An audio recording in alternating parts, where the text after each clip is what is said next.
All right, folks, you're watching This Week in Blue Eagle Athletics, the Halloween edition. As you can see, I'm ready to go tonight. All right, we're going to have a few things on the show today. Number one is going to be Coach Jackson's trick-or-treat rules. Number two, we're going to have a little quick interview with Coach Brian Lane, our football coach, and we're going to have a homecoming recap. All right, you're watching the 10th episode of This Week in Blue Eagle Athletics. Go Blue Eagles. All right, folks, it's time for Coach Jackson's rules for trick-or-treating. The first rule is, if you're in high school, you're too old to trick-or-treat.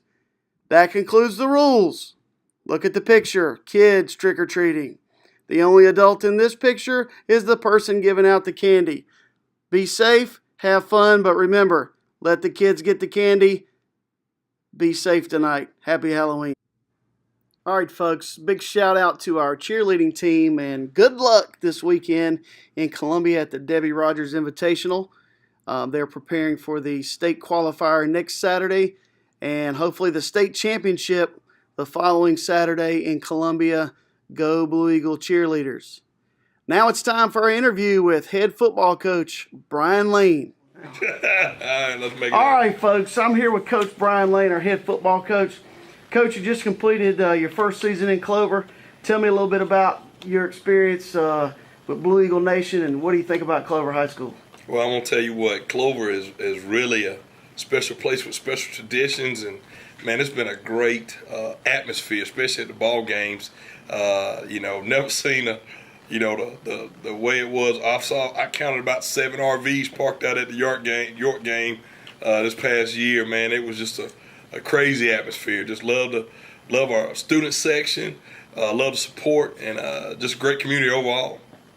All right, and obviously the season's over. We had some guys that were seniors. Tell me a little bit about your senior class and what you got out of them this season. Well, I mean, anytime you go through a coaching change and you're a senior, that could be a bad thing or a good thing. I hope it was a good thing for them. I really felt it was a good thing for me. We did lose a couple guys, losing Lutz there early in the season. That was tough on us. He's one of our captains. And then, we lost on and off. We lost Devin Chisholm, who was another captain, on and off. And he tried to come back off a major knee injury. But overall, man, those guys were great. They were awesome, and accepting me in and accepting my leadership and me pushing those guys to be leaders and leading on and off the field. I really feel like they did a great job. Garrett Miller was a great leader on and off the field, and Skiba was a good. I mean, I could go on and on with these guys, and just really blessed to be a part of it. Right, and with those seniors, you also had some young players. We played a 9th grader, a lot of 10th graders on the varsity. So what, moving forward for next year, what's your expectations of those guys moving forward in the next season? Well, my expectation, they better win. They played. You get your bumps and bruises with youth, and that's part of growing up. I feel like we led in every single ball game except the South Point game and the Boiling Springs game. So I felt like we had a shot at winning every single game we were in. But I think youth kind of showed up, and inexperience kind of showed up in some places. Hopefully next year those things will get wiped away with experience playing. Because we talked about a lot of those guys. We had 10. When you got 10th graders playing, you'd have a heck of a JV team. But they were playing varsity, and so we just you got to take your bumps and bruises. Yeah, and last question before we do our 5 question segment. What about your athletic director? Man, A-OK, man. Okay. A-OK. All right, good deal. Crazy.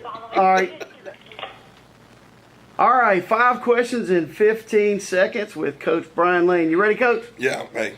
Number 1, chocolate or peanut butter? Peanut butter. Number 2, apples or oranges? Apples. Number 3, steak or chicken? Steak. Number 5, car or truck? Truck. And unfortunately, I think I know the answer to this. Number 5 is, did I already say number 5? Yeah, 5. This is number 5, though. Oh. Clemson or Carolina? Kara Clemson. All right, great answer. Coach, you're doing a great job. We love having you here in Clover. And welcome to your first official appearance on the show. I appreciate it, Coach.